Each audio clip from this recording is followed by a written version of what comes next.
So, thank you everyone for joining to part three of AECOM series Breaking Down PFAS. For this series, we assembled PFAS practitioners to discuss what we call a three-pronged approach to PFAS management: prevention, control, and elimination. And I'm really hopeful that most of you listened to our earlier conversations about preventing controlled, preventing continued releases of PFAS and the hurdles that we have and understanding how and where we can actually control PFAS exposures.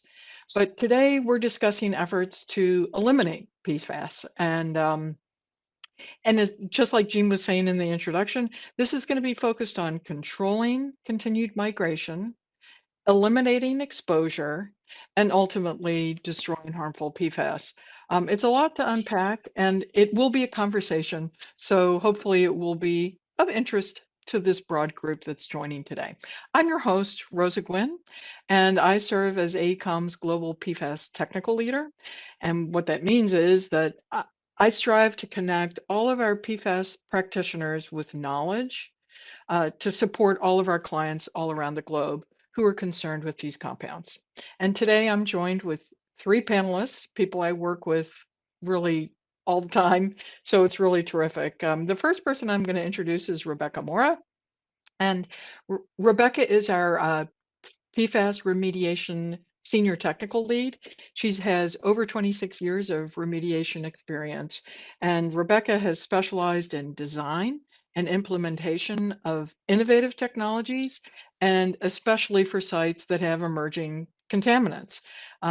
She's got over 8 years of experience, recently devoted in her heart to PFAS remediation. Rebecca's been a technical director or subject matter expert for a whole bunch of PFAS remediation projects that we have for industrial or private and federal clients. And she's looked at in situ and ex situ treatment of PFAS for groundwater, stormwater, surface water. And finally, the cherry on top is that Rebecca has driven 5 separate field demonstration projects for the DoD evaluating PFAS destruction technologies. That's a pretty broad range of PFAS leadership there, Rebecca. Now I'm going to switch to Chris Curran. And Chris and I talk almost every day. He is the PFAS lead for our water business line, and he's been doing PFAS treatment or involved in it for over 20 years at AECOM. So his experience is, spanned across a lot of sectors: environmental remediation, industrial discharges, potable water for groundwater and surface water sources. He's looked at municipal wastewater facilities, and then, of course, water reuse systems, which are super important to us in these times. Um, Chris guides our water business line in addressing our clients' most challenging needs when it comes to PFAS management strategies for compliance and is focused on sustainable long-term solutions. Finally, I'd like to introduce Terry Goss, and Terry is AECOM's biosolids practice leader. Um, Terry has over 20 years of experience managing sludge and biosolids process technology. He's actively tracking what's going on with PFAS in the biosolids world, regulatory changes, and the technologies that are being developed to help mitigate potential PFAS impacts from biosolids. Um, Terry was a contributor to the 5th edition of the Metcalf and Eddy AECOM wastewater engineering book, a textbook, something that maybe some people consider the Bible in that area. So thank you everybody for joining, both those on the webinar, but especially to our panelists. So let's just get rolling, talking a little bit about the different types of PFAS issues that merit treatment and what we're doing with these treatment technologies. And Chris, I'm going to start with you because really the rubber hit the road when we got federally promulgated drinking water treatment standards for PFAS. Even though you've been working in this area for a couple decades, but when those standards got set, you know, things really just started to happen a little bit more quickly. But I'm kind of curious about your longer view. Like how far have we come from those early days where we had fairly limited alternatives like using a granular activated carbon solution or an ion exchange resin solution? Where are we compared to that? And are those still reliable solutions? Yeah, sure. And certainly, Rosa, things have accelerated quite drastically in the last year or two. As far as technologies, both GAC, ion exchange are certainly viable, but we're really finding that, with especially more complicated source waters or sites, it's critical to really vet these technologies and make sure that the application ultimately provides a, sustainable long-term solution for our clients. We've been learning a lot, as more and more of these facilities are being commissioned, which are really informing how we go about, selecting technologies. As far as GAC, it's still relied on probably most heavily. There can be a lot of additional benefits, such as just a barrier against unknown other organic contaminants that may Mm-hmm. present themselves. Removal of taste and odor compounds. Oftentimes, our utilities have multiple water quality drivers. So GAC, because it is, able to attract different organics, absorb them, it can help with taste and odor compounds that can impact utilities from seasonal impacts. And then also like removal of just dissolved organics in the source water, which is certainly helpful in terms of preventing THM formation out in the distribution system. So, So yeah, yeah, so you're saying GAC isn't very picky, so it helps broadly. Is that kind of, right. and I should say GAC instead of GAC, sorry. Yeah. Anyway, sorry to interrupt. Yeah. Yeah, no problem. And then ion exchange offers definite advantages in certain situations as well. Especially with its smaller footprint and its more readily retrofit in existing buildings. So sometimes the economics around just the capex on that side make it, preferred. And you can really take advantage of the higher capacity of these resins for PFAS. Assuming you have a nice, stable, suitable groundwater quality that you're treating. Yeah, so ion exchange resins can be a little bit more focused, but they can also be a little more persnickety, I think. Isn't Right. that right? Yeah.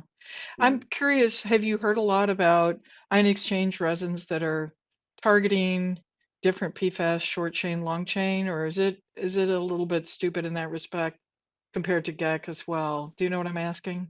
Yeah, no. So with ion exchange, we have seen better performance over some of the shorter chain Oh, compounds. okay. So it does offer a little bit more capacity. So if a utility might, be concerned about future regulations around short chain compounds that presently Hmm. aren't, at least at the federal level, that could be a consideration. And some of our clients have elected to go that route just to have a little more capacity with a broader range of PFAS. Right, right. Well, and um, we really want to protect human health and the environment. That's our goal. But also, one of the goals is to meet those regulatory limits. So, depending on where we are in the country, and also which limits in this country and other countries, I should say, but also whether there are going to be limits for some of these shorter chain or alternative compounds. That sounds to me like there's still going to be a lot of development in perfecting these reliable technologies. We're not done with GEC and IXR by any stretch of the imagination. No, I certainly And agree. But and and one other question that I have about those, I mean, at the beginning when we heard that the federal MCLs for PFAS and PFOA are 4 parts per trillion, did your heart skip a beat thinking we can't achieve those values? Or, I mean, no, I mean, I think the ability to achieve those values is there. It's just, how long you right, can do that. So, right. you're going to start seeing breakthrough of the compounds. So while they could be effective, it's more on the operational cost side, now that we have to really focus on. And there's ways to go about doing that just to make sure that we preserve the medias, especially within the sorbents, Right, so that right. we specifically target for PFAS. So one of the things that you mentioned that's super interesting, and I mean, I guess it makes complete sense, is we're highly focused on PFAS treatment. That's what we're talking about today. But all these other water characteristics are super important for consideration when you design a system like that. I mean, unlike my life, which is all PFAS all the time, sounds to me like in your world, and I think in in all of your worlds. It's about the whole thing, the whole package. Anyway, Chris, if you want to start with that whole question first, and basically I'm saying, hey, tell me a little bit more about these other water characteristics and how you manage that. Right. So absolutely, utility, if they're going to spend a lot of money to integrate PFAS treatment at their facility, they want to make sure that, the best technology selected, what other benefits it can provide to their finished water, Oh, but yeah. then also to make sure that they don't have any unintended consequences by use of a certain technology. And that could be like, creating sometimes with like a resin, you could have a more aggressive water in the Oh, finished water, which could then, hmm. potentially have impacts for a lead and copper compliance strategy. Or, even carbon or resin, can impact the disinfection process, especially if you have a more complex treatment train. You just have to make sure where you inject the PFAS removal step that you're not, creating other issues like head loss or impacts to pH, backwashing. You're going to need to consider how we're going to manage backwash, if you're Hmm. installing a GAC system. And then there's some other subtle ones like, Hmm. you could have background hardness in the water. And actually, we just commissioned a pilot yesterday where we're going to be looking at, okay, what kind of pretreatment is needed to prevent potential scaling of that hardness onto the sorbent. So we're, looking at a number of different columns and different pretreatment Hmm. strategies to prevent that from happening, because we want that sorbent available for the PFAS and not, being impacted by other potential water quality drivers. Well, for sure. So, is there a big difference when you do designs like this between like surface water and groundwater sourced facilities? This is not my area. Yeah, no, absolutely. And that's a great question and an area of a lot of focus right now. Initially, a lot of the initial groundwater facilities were being treated and installed with PFAS treatment. Now, with such a low federal MCL, there's a lot of large surface water facilities that are slightly elevated above that limit, which are Hmm. now shifting a focus on, very large capital programs to remove PFAS at these facilities. And there are a lot of challenges with surface water that differs from groundwater in terms of like seasonal swings in water quality, just the scale of them, a lot more flow going through than a typical wellhead or groundwater system. Background organics present that can really impact a lot of the sorbent approaches. For instance, Hmm. at a surface water plant, we really need to focus on TOC removal as a pretreatment step, just to make sure that that sorbent median is optimized again. So a lot of focus at surface water plants is addressing that TOC removal, either in the coagulation sedimentation process or by interjecting other approaches with that. There's also some alternative approaches that are being looked at, such as with novel sorbents.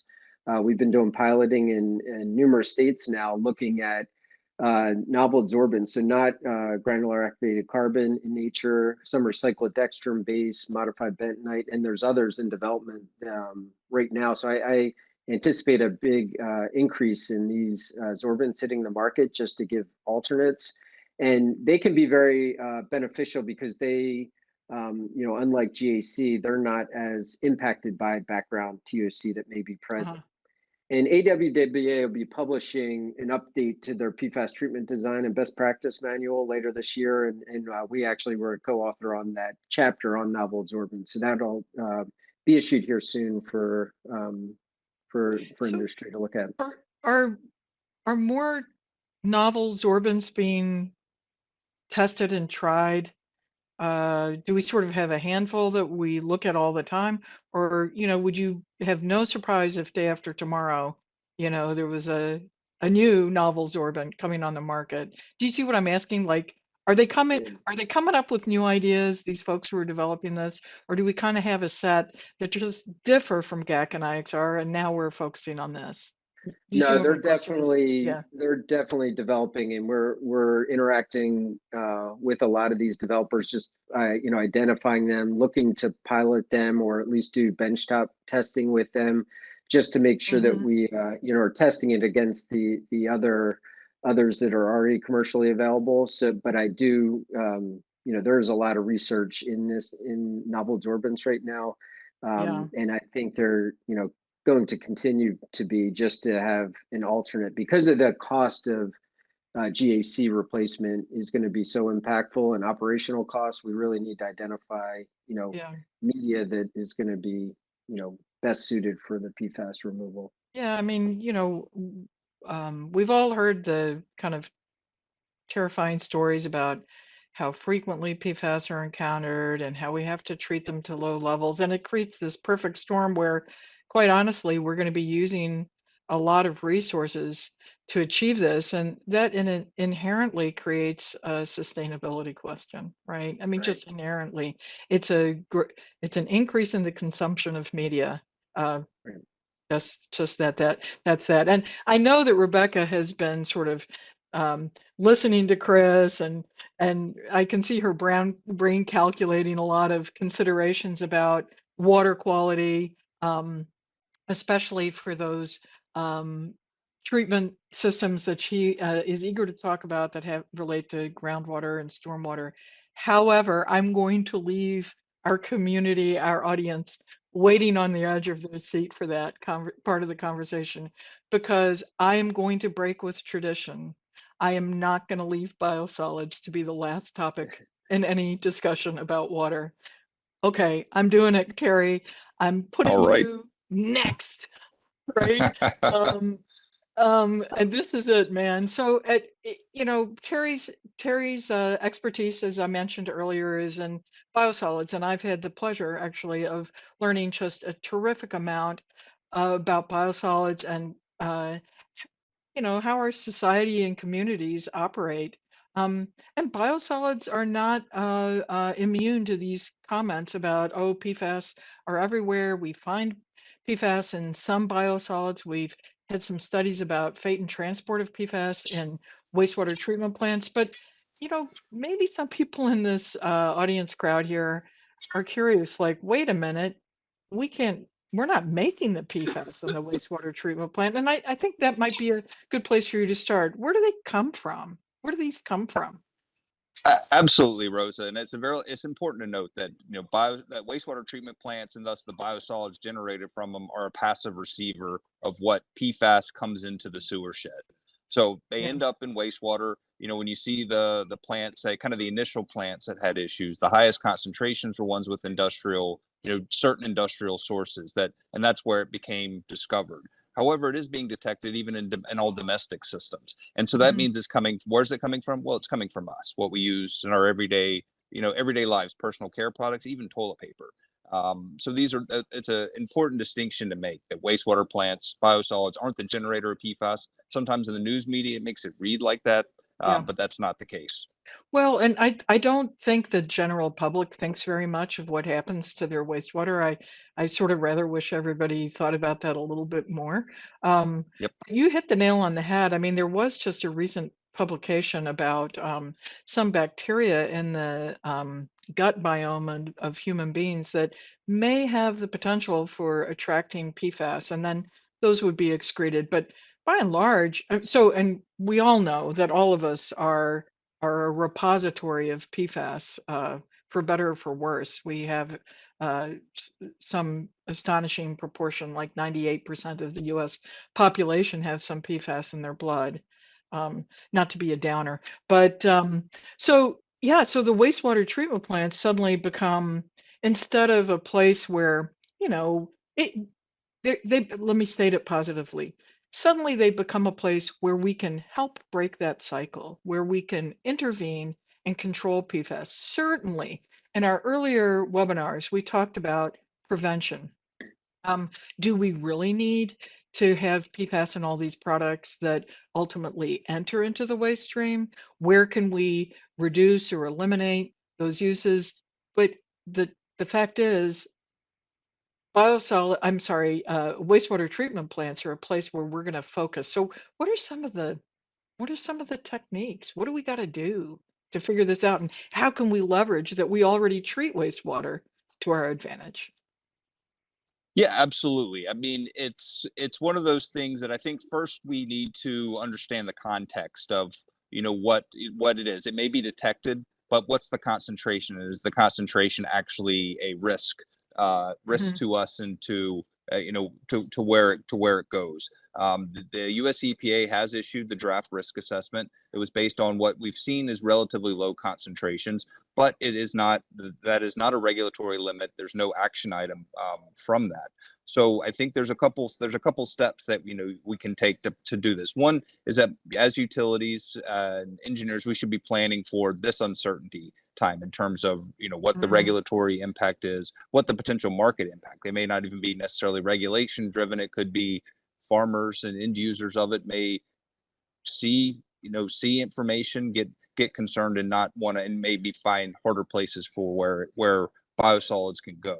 So I think Well, there's uh, yep.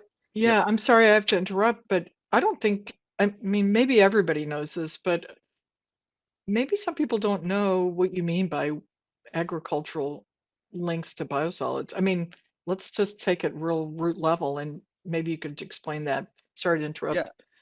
Yeah, currently biosolids are, the sludge and biosolids, which are a byproduct that's going to be generated from our wastewater treatment. And it's It's, you highly look at it, treated. Yeah.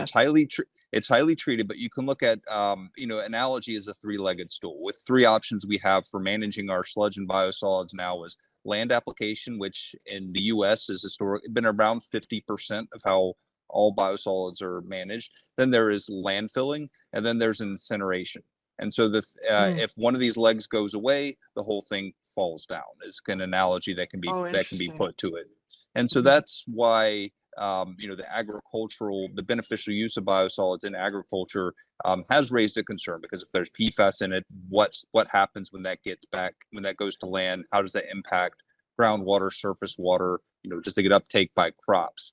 There's the data and information. It's somewhat limited, but there is ongoing research to better quantify this, so we have a better understanding of how to assess the risks Right. with this practice.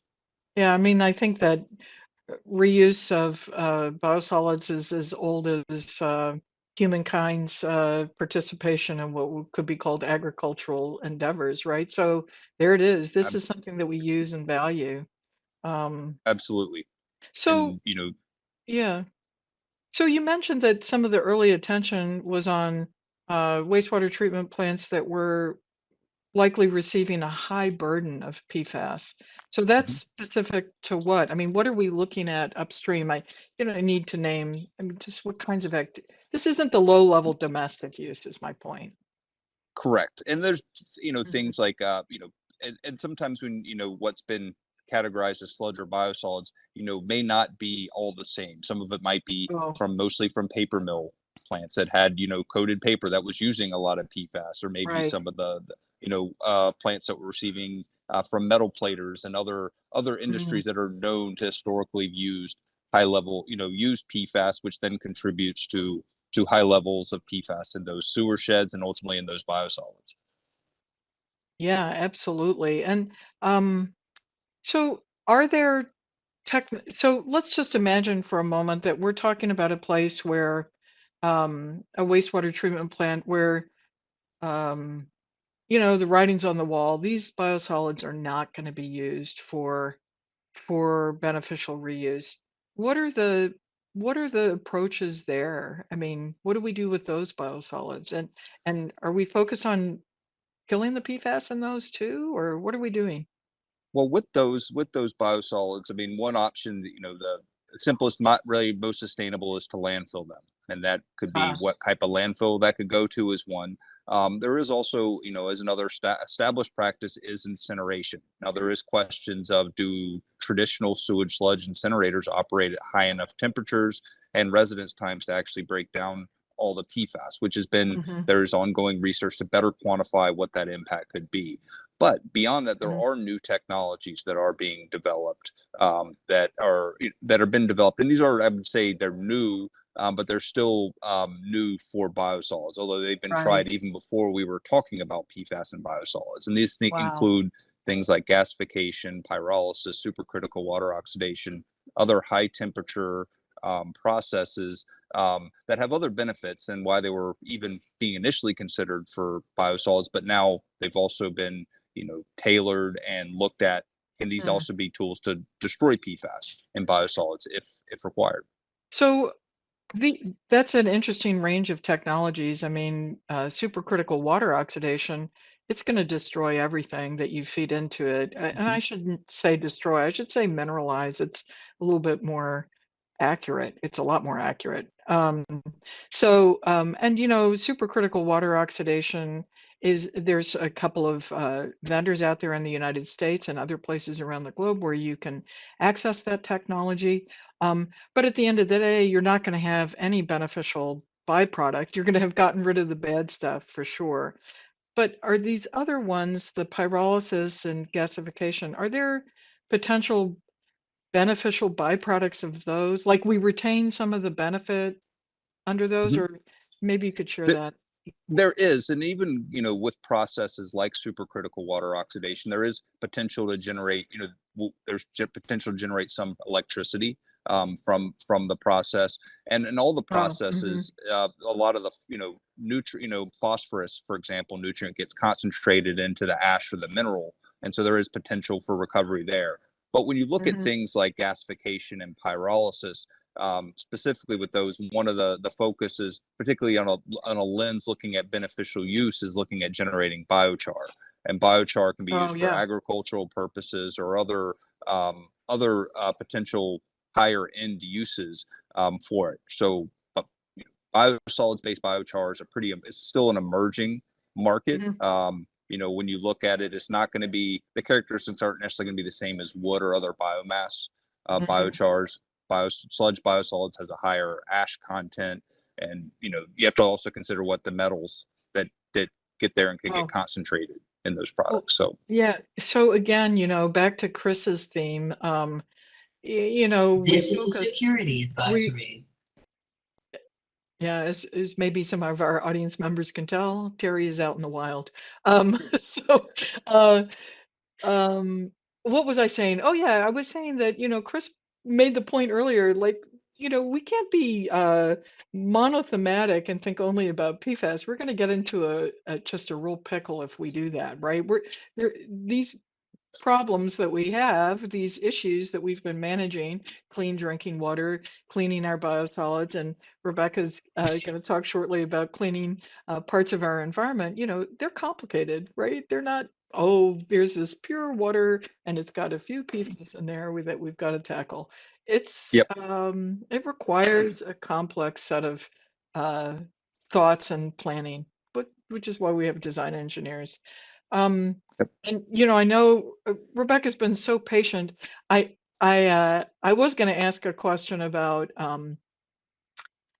a sewer shed analysis, but I'm going to table that. And Chris, we'll take that at the end because I'm sort of eager to hear from Rebecca. And Rebecca, I don't know if this is the ideal place for you to plug in, but you have some shared perspectives with both these folks, and you also have some unique applications. So I'm wondering, what do you have a broad perspective on what you think are treatment technologies for PFAS? I think we can actually share a document. I know somebody's managing the chat there, a document that you were co-author on that has a pretty nice review of some of the PFAS treatment technologies in the environment application. That was published in Remediation Journal. Folks will have to get it from them. And then I guess maybe you want to share with us if there's some other sources. Of course, ITRC comes to mind, but I need to stop talking and turn it over to you because you were the guest here. Yeah, thanks, Rosa. So like you mentioned, I work primarily on environmental sites where more often than not, there's no existing infrastructure or treatment system or Mhm. plant like Chris and Terry were talking about. So we have a little more of a blank slate usually. We can start from scratch and we can really focus on, reviewing existing site data, collecting data to address data gaps, and then using that information to really support selection and design of the right PFAS remedy for that particular site. So we don't have to plug into like an existing plant like Chris was talking about. We can kind of design from scratch what makes the most sense for our site. So one of the things we do look at, Chris already touched on this, but it's also applicable at environmental sites, is water quality. You know, like you mentioned, a lot of these PFAS treatment technologies, especially the sorption-based technologies, can be affected by things like total organic carbon, metals, total suspended solids, dissolved solids, anions, lots of other water quality parameters. And we really need to make sure we understand what's present and what needs to be removed prior to the water going through the actual PFAS removal technology, since that's what we're trying to do, is remove PFAS. And that can be especially important when we're treating surface water.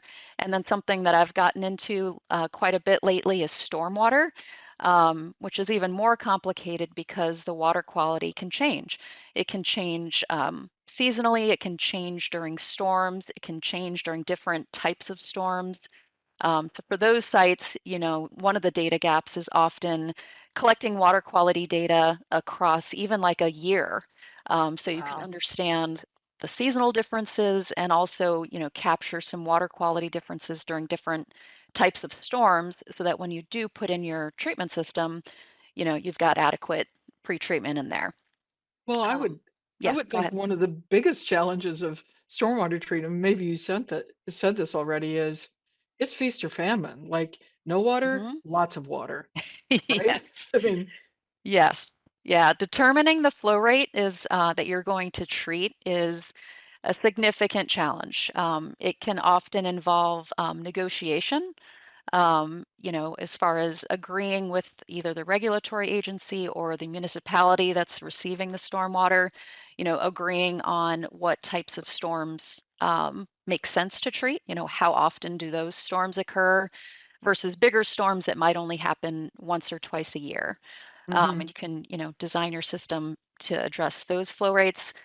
Or you can look at things like retention to kind of store some of that stormwater so that you can operate your system at a reasonable flow rate and it's a reasonable sized system and you're not over designing the system size to treat storms that may only happen, again, once or twice a year. Occasionally. Yeah. Yeah. But that's interesting. So, you know, it's all about PFAS, of course, but this is also classic engineering. What do we do? Do we retain the water? Hmm. And Chris, or maybe all of you, you know better than I, what is the tolerance of the absorptive media to these shifts in flow rates? I mean, can can media Yeah. tolerate that? Oftentimes we have to address it with, more parallel trains, as Ah, flows ramp up mhm. because, you're still trying to target a certain contact time with the media or a hydraulic loading rate. If the flow drops off too low, some of the sorbents have challenges with like short circuiting through the media. So you're not going to get the full contact with the mass transfer zone. So, they're very important to understand. Also, you want water through the systems too, so you don't want a system idle or without water in it for long Drying periods of out. time. Hmm. Right, that Yeah. could be problematic. So all these Mhm, need to be considered with especially in the stormwater treatment realm. Hmm. so you mentioned with stormwater, there's a lot of suspended solids. I mean, so Rebecca, maybe you could tell us what does that mean for a treatment that maybe you have a practical example. Yeah, so fortunately, there are, you know, plenty of particulate removal technologies out there that we've been using on systems for years. So TSS is actually, fairly easy problem to Mm. tackle. But I'll share a challenge we had at one of our sites where we used a TSS to understand the amount of solids that we would need to pre-treat. So we installed our system, you know, based on that water quality. And what we found is that we were still getting fouling. Mm. We actually had sent samples of our resin to the vendor who was doing some analytical for us, and they said there's lots of dirt all over this. That's a very Oh yeah. technical term, dirt on this resin, and that's what's causing the issue. And we're like, dirt? The TSS is fine. We're pre-treating it. You know, it's the Yeah. TSS results are showing that we're removing it. Yeah. So what we ended up having to do is we said, let's look at particle size distribution of what's coming into our pretreatment. And what we found was that 95% of the solids were colloidal in nature. And what Wow. that means is that the TSS analysis is not really going to be effective at picking that up. So we were able to kind of shift gears and look at, unfortunately, more expensive particulate removal, like ultrafiltration and chemical addition, to address those colloidal solids. So just a tip out there, you know, if you're seeing some sort of fouling and your TSS looks like you don't have an issue, you might want to look at particle size. That's super fascinating. Is Chris and Terry, anything to add on that? I mean, just want to open it up to you folks. Anything? Yeah, certainly with like colloidal and with the stormwater application, we've been able to also use like media filtration, like slow sand filter, because a lot of times in these stormwater installations, it's not a treatment plant already there with power and lots of operators, so it kind of needs to be approached as more of a passive system, or a lot of the clients would want that, just so they don't need to have resources out there all the time. So that's another factor to weigh in as well. So that's, and then also we're doing a lot of testing right now in terms of gravity absorbers. So using, instead of in the pressure vessel arrangement, how can we do it in a gravity filter? And this comes to play with like drinking water, surface water plants. But the point about solids, in a lot of these treatment trains, there's only so much hydraulic gradient to push the water through the system. So some of these tailored medias can be very fine and create a lot of head loss. So we really need to make sure that we're designing these systems, and at scale, the gravity ones can be very effective, but making sure that we're also not, creating head loss issues where we need to backwash really frequently just to maintain function of that arrangement of the media. So, Chris, I'm just going to tell you, you look a little blurry. You sound very clear in what you're saying, but you look kind of unclear. Anyway, not that you can do much. So let me just say this. So one of the things we haven't talked about is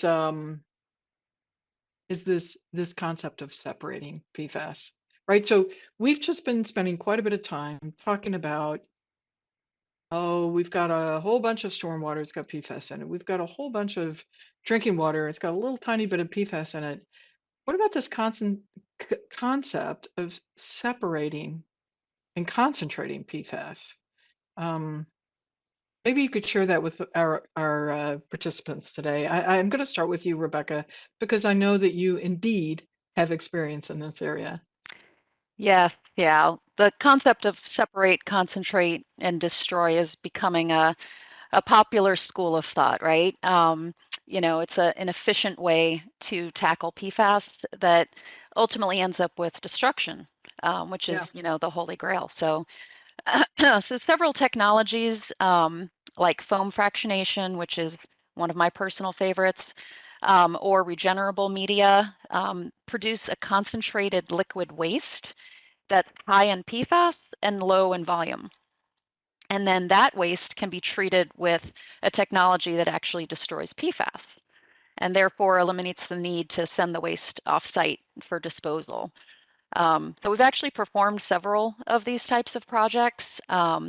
Most of them have used electrochemical oxidation as the destructive technology, and we have paired that with regenerable ion exchange resin, foam fractionation, like I mentioned, and also regenerable cyclodextrin as the PFAS separation and concentration part of that equation. But we also have a current project that I'm super excited about, where we're using foam fractionation for the PFAS removal and concentration. And then we're going to actually compare two different destructive technologies on the concentrated foamate. And those are photoactivated reductive defluorination and hydrothermal alkaline treatment. So very much looking forward to exploring additional destructive technologies. I do want to get back to the destructive technologies, but before we get there, I wanted to just give Chris and Terry an opportunity to talk a little bit about two things that you mentioned, and that was the foam fractionation and the novel sorbents. And I know Chris and I have spent quite a bit of time talking about both these. Um, I don't know, Chris, could you share a little bit what you your experience has been with these and how they plug into either your industrial wastewater or your drinking water concepts here? Yeah, oftentimes it gets to that issue of pretreatment requirements. And, Okay. if we're going to go with a more traditional sorbent approach, and even in this case, like a novel sorbent would be included there. If there's a lot of inorganic fouling Yeah. uh, compounds in the source water, whatever it might be, a groundwater you're treating or an industrial wastewater, the benefit of foam fractionation is that ability to target the PFAS in these more complicated waste streams where the solids and other Hmm. components in that source water will not impede it. Whereas if we were to apply like a carbon-based system at an industrial wastewater plant, we may have to have, biological treatment, inorganic removal, a series of steps in line Yeah. first, just to Yep. make sure that media is going to last. So I see a lot of promise with foam fractionation in those type of applications, leachates, industrial wastewater discharge, even wastewater, in certain aspects of the wastewater treatment train where it might have some application. And then the side of novel absorbents that you mentioned, especially in like a water reuse scenario where we have an advanced treatment train added, for secondary effluent from a wastewater facility, we have very good controls for pretreatment there. The challenge is there's still some remaining TOC present, typically in the reuse water, and having the ability to use a novel absorbent there where it wouldn't be impacted by that, is a real advantage. And we're actually implementing that for one of our clients out west with their indirect potable reuse system right now. So there's a lot of opportunities in these more complicated waste streams for those technologies. Hmm. I see Rebecca saying, "Preach it, Chris." Yeah, exactly. Exactly. And I don't know, Rosa, do you think the audience is familiar with what foam fractionation is? I think we could spend a little time on that specifically because I frequently see the question, is this the same as the foaming that we use to treat wastewater? And I think we Mm. need to make sure that we explain the differences, and I'm sure Terry can help us on that. But if you go ahead and start, Rebecca, and then we can get a follow-up from Terry. Okay. So foam fractionation is actually fairly simple. It essentially involves injection of air into treatment tanks that are filled with the water that you're treating. And this results in the PFAS molecules rising to the top, generally in a foam, and then you can remove that foam.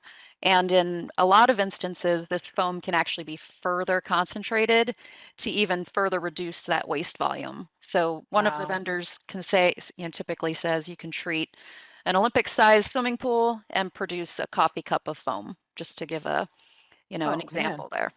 So Yeah, go that ahead. opens up all sorts of opportunities for destruction and disposal. I mean, you're shrinky dinking the problem.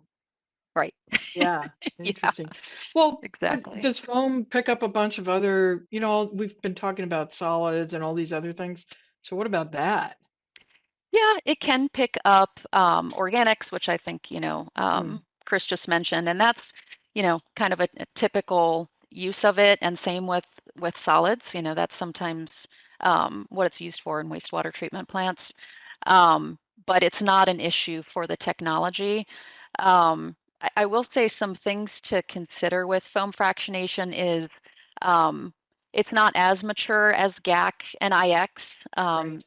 Or sorry, granular activated carbon, and ion exchange, which we know so much about. So we're still, to a certain extent in that learning phase with foam fractionation. There's also some limitations currently on flow rate.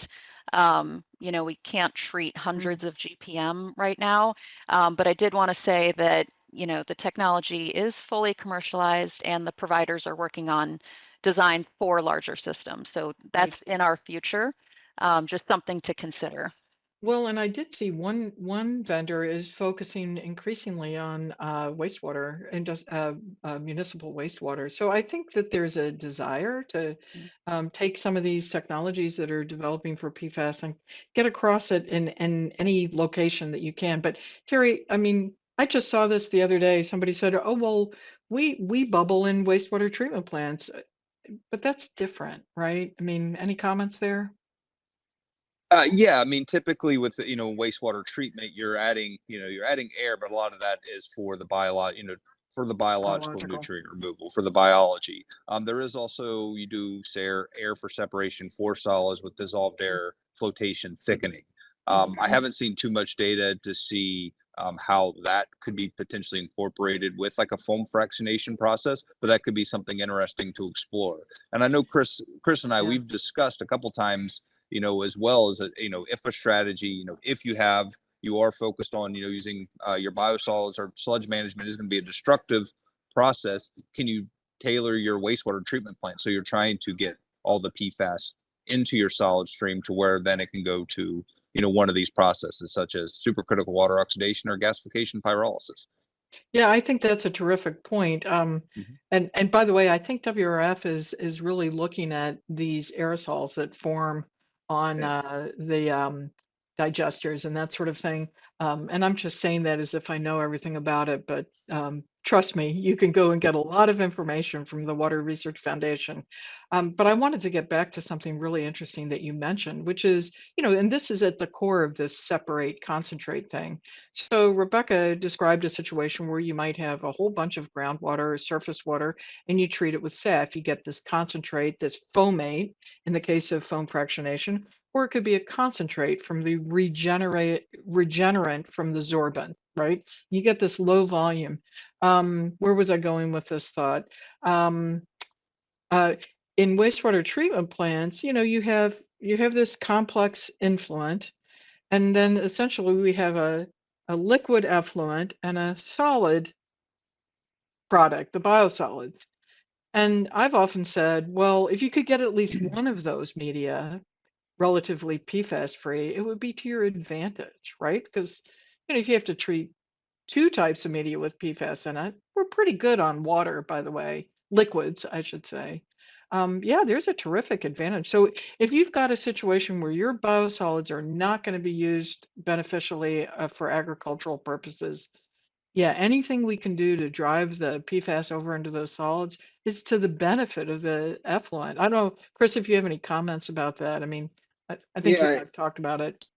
right, absolutely. And that's where some of these novel absorbents, which are also available in powder form, not just granular and Mm, pressure vessel arrangement, they could be applied in a powder form where you're able to remove the PFAS. And maybe you focus on certain waste streams within the wastewater facility where you happen to know PFAS accumulates a higher concentration and lower flow. So you have a more economically viable approach to remove that mass and drive it into the solid stream. So yeah. absorbing it to that novel absorbent and then having it flow through the solid stream, be managed there. It's definitely an And approach. have we at AECOM done any projects giving that a hard look? Not to put We've you on the been spot. Yeah, no, we've been doing some bench trialing of the Good. novel absorbents on the wastewater train to see effectiveness. Actually, we published, with cyclodextrin is the novel absorbent on that. So it is something that's being looked at. I think it's going to advance next stage into piloting at a wastewater facility and look at it at a larger scale. So those approaches are being field verified. I know, whenever we go to conferences or meetings or get together, there's a lot of excitement um, about destructive technologies. But when you look at when you look at the EPA guidance document for the disposal of EPA has a guidance disposal and destruction of PFAS. Um, and basically they say incineration is the currently available commercial alternative for destruction. And I do want to just plant the seed in your mind. Terry's already talked about some options with gasification, pyrolysis, of course, thermal treatment. But I want to come around at the end of this conversation to that. But that's kind of a terrible transition on my part. But first, I want Rebecca to talk about in situ groundwater treatment. Is there anything we can do without pumping that water out? Yes, and fortunately, there are some options for that, Rosa. And the most common in situ PFAS remedy right now is colloidal activated carbon, which is essentially activated carbon that's micron in scale, and then it's suspended in a polymer that allows you to distribute it in the subsurface. And once it's there, it adheres to the soil particles and becomes essentially an in situ filter. So the most typical application is injecting that colloidal activated carbon into a series of, direct push points or injection wells and form a permeable adsorptive barrier that's perpendicular to groundwater flow. And then PFAS is then adsorbed to that colloidal carbon as the groundwater plume passes through the barrier. That's pretty sneaky. Now, you wouldn't do this for a really deep aquifer. Yeah, it's a little challenging for deep aquifers. That's correct. You need to be able to have good distribution, just like any in situ technology. It's only as good as the distribution that you're getting, so that there are no holes in your barrier, so to speak. Right. Well, and you have greater control closer to the surface. And, we really, our crystal ball is a little bit fuzzy here. We don't know what the future holds for groundwater treatment. Chris mentioned a handful of novel sorbents, but there are continuing innovations That's right. for technology, and that includes for destructive technology. See how I artfully got back to those? And you mentioned a couple, Rebecca, and I know that you're a scholar in this area, but I'm wondering if there's maybe a list of what you consider to be maybe the closest to commercially viable, right? I'm getting back to the EPA comment. Oh, we've got Right. one. It's incineration. Anyway, over to you. Right, exactly. Well, I'd like to preface it by saying there are probably dozens of destructive technologies that are in the research, development, demonstration, and optimization phase. And being, there's a lot of funding, especially DoD funding, going towards, developing these destructive alternatives. So as far as like hitting pause today and, what are my opinions on destructive technologies today? I think it depends on what you're trying to achieve and what waste you're trying to destroy. There are more aggressive technologies that might be higher pressure, higher temperature, high pH, aggressive conditions. Those are going to have, probably a little bit higher treatment effectiveness.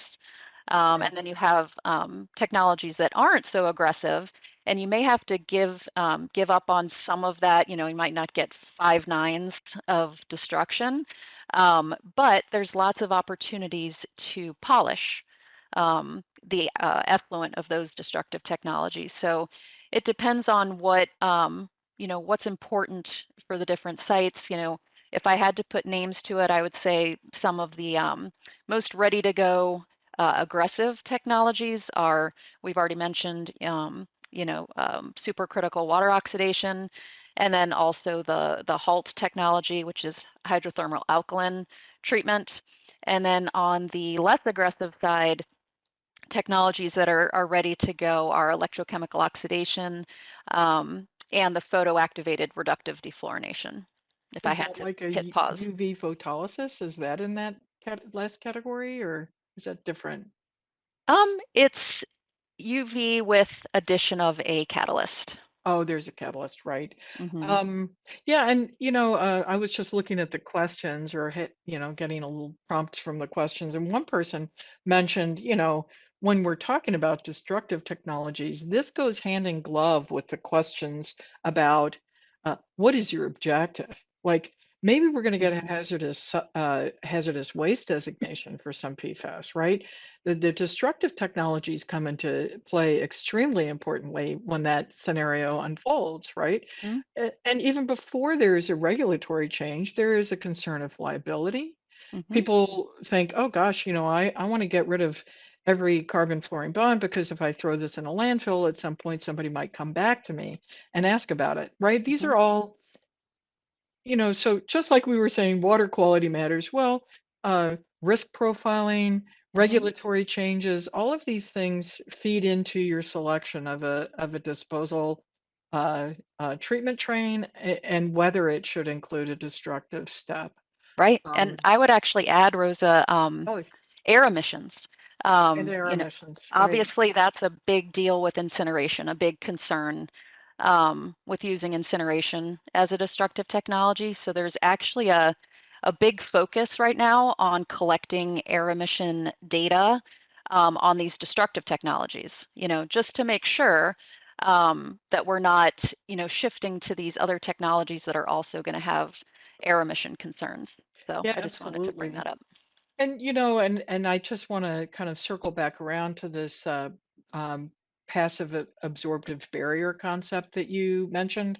Hmm. Um, we really don't know for sure how long those will last. I know that the vendors who are doing that work are, really focused on funding modeling and doing a lot of follow-on.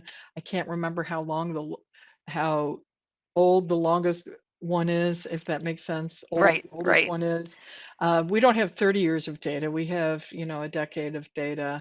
So we are going to a certain extent, have to rely on modeling for those, but, whatever gets sorbed can be desorbed. We know that, right? right, That is just, it's a kinetic problem or right. issue. So we're kind of rounding around to the end here. I don't know if I have not touched on something that, oh, the elephant in the room is soil. Um, Geez, we're out of time. See you later. No, soil seems to be one of those PFAS related problems that's kind of dangling out there.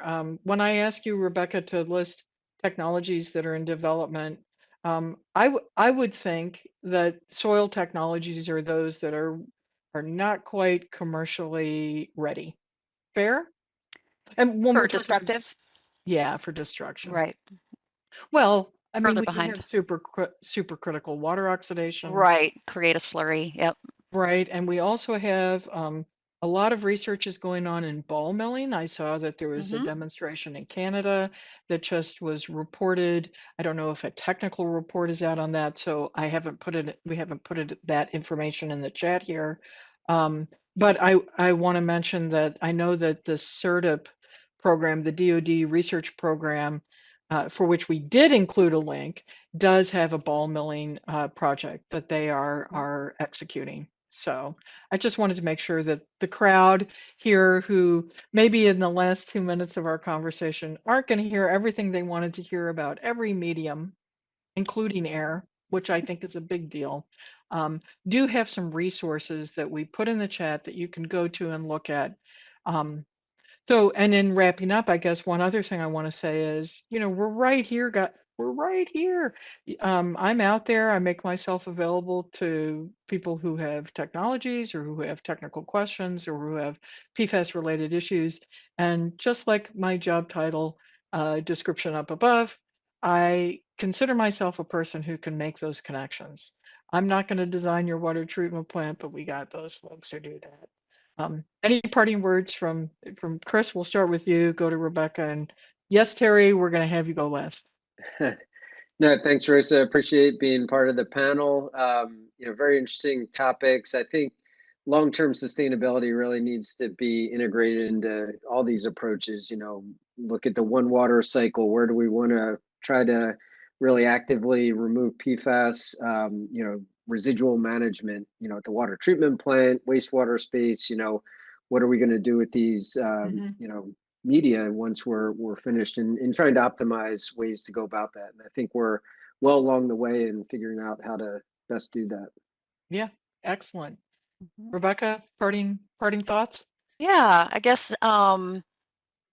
I think one of my parting thoughts would be circling back to emphasizing what Chris brought up about foam fractionation not being as affected by water quality.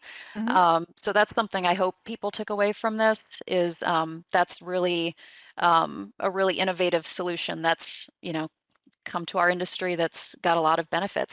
And then the other thing I wanted to bring up is you know, for in situ remediation, you know, if you have a remedial goal that is, you know, you want to kind of limit migration of, you know, PFAS contaminated groundwater or reduce concentrations, in situ remediation is really a cost-effective option for that, as opposed to, you know, having to guarantee, you know, single-digit parts per trillion values at a down gradient compliance point. So I just wanted to give another plug for in situ. Absolutely. Absolutely. Terry? Yes, thanks for everyone for joining this today. It's been fun to talk about this. But I think the last parting thought I would have again kind of comes back to with sludge biosolids is that there are it's something that's PFAS is definitely impacting pretty much everything we do now. But there's still a lot of benefits in terms of biosolids beneficial use. And when we look at some of these destructive technologies and other ways, it's exciting to be able to see the innovation that as well. And I think what look at it is that we'd like to have more tools. It's good to have more tools in the toolbox to be able to manage the wastewater sludge biosolids, because we know that every client, every plant is going to have a different may need a different solution based on all the local varying drivers besides just PFAS. Absolutely. I love hearing this. And, of course, now here we are rounding around the bend of the top of the hour, so to speak, and we're starting to see some really interesting questions pop up in the Q&A. I'm somewhat tempted to go ahead and share those. So for those of you who have finished your sandwiches and are ready to go, I hope I can uh, keep some others of you around for a couple of interesting questions we've gotten here at the end. And one of those is really more of a comment, and I did fall down on this. It has to do with soil treatment. And Rebecca, you and I have seen recently presentations on thermal desorption of Hmm. PFAS from soil that is stockpiled or Right. soil piles or even in situ. And that thermal desorption leads to a PFAS-laden liquid that indeed can then be subsequently treated. So one Yep. of our commenters mentioned thermal desorption and soil washing. Soil washing. And Yep. I same was going to say deal, the same but thing. Yep. typically ex situ instead of in situ. Hmm. And yeah, so I did actually skip over that, and for the good of the universe, I have to add them since one of our top commenters put that in the chat. And then we also had a really interesting comment, and I want the whole group to hear this. I'm not going to read it verbatim, but essentially the point is that treatment and destruction technologies for PFAS, the innovative ones, just have a lot of barriers associated with them. You might not be able to scale them. They might not be mature enough. They might not be cost effective. There might be regulatory pushback, and just it's tough to get something new out there. Um, and so, what are some of the ways that we can maybe um, explain how when we do a demonstration and we have an actual portable destruction technology, how are we overcoming that barrier to, I don't want to do this, I just want a deep well inject, right? I mean, what is the space where the Hmm. destructive technologies are being embraced? I think that's really a different way of asking this question. Yeah, I think I would say, you know, talk about the ESTCP program by the Department of Defense. Hmm. You know, one of their goals they talk about is helping technologies get through, I guess, the valley of death, Right. which is exactly what you're saying. You know, you have this great idea, you've shown that it works in the lab. how do you get it to where it's actually an option for us to use? So, the DoD, looks at proposals and they decide to fund some of them to kind of get through that phase. Yeah, and the Water Research Foundation has done Hmm. some similar activities. Yeah, I'm getting some head nods here. Yeah. So, well, okay, well, now I am going to wrap. And thank you, everybody, for your final words. These are our final words. And what I'm going to share is, we wanted to keep this as a conversation today instead of hitting people with a whole host of slides and graphs and charts. And yet there is a really terrific place for those kinds of discussions as well. And we encourage you to reach out to us, or perhaps we can connect you to a resource at AECOM or elsewhere that might be able to help you with a specific PFAS query that you have. And we love thinking about problems that don't even have any answers. We love that. So stay tuned, stay in touch, and thank you everybody for joining. I really appreciate the time that you took to do that today. Bye-bye.